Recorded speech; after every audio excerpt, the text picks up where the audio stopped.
రేవంత్ రెడ్డి గారి ప్రభుత్వం ఈ విధానం తెచ్చిన తర్వాత మొట్టమొదటి బెనిఫిషియరీ ఎవరు? రేవంత్ రెడ్డి బావమరిది సృజన్ రెడ్డి. ఆయన కంపెనీ శోధా కన్స్ట్రక్షన్ కే ఈ సైట్ విజిట్ సర్టిఫికేట్ వచ్చిన తర్వాత మొదటి టెండర్ దక్కింది. ఒక 3 రోజుల కిందట హరీష్ రావు గారు ఒక ప్రెస్ మీట్ పెట్టినారు తెలంగాణ భవన్ లో. ఏమని మాట్లాడినారు? సింగరేణి కాలరీస్ ఏదైతే ఉన్నదో అక్కడ 1000 కోట్ల బొగ్గు కుంభకోణం జరిగింది. దానిలో ప్రధాన ముద్దాయి రేవంత్ రెడ్డి గారి బావమరిది సృజన్ రెడ్డి. నేను అడుగుతున్నాను, ఈ సృజన్ రెడ్డి ఎవరు? ఆయన కంపెనీ సోదా కన్స్ట్రక్షన్స్ ప్రైవేట్ లిమిటెడ్. ఈ కంపెనీ ఎండి దీప్తి రెడ్డి, మాజీ టిఆర్ఎస్ ఎమ్మెల్యే కందాల ఉపేందర్ రెడ్డి గారు కుమార్తె.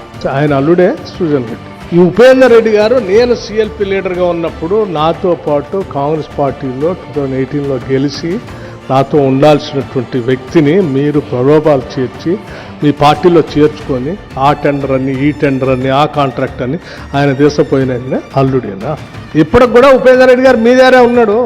ముఖ్యమంత్రి రేవంత్ రెడ్డి గారికి ఏం సంబంధం? అసలు ఎట్లా అంటారు మీరు?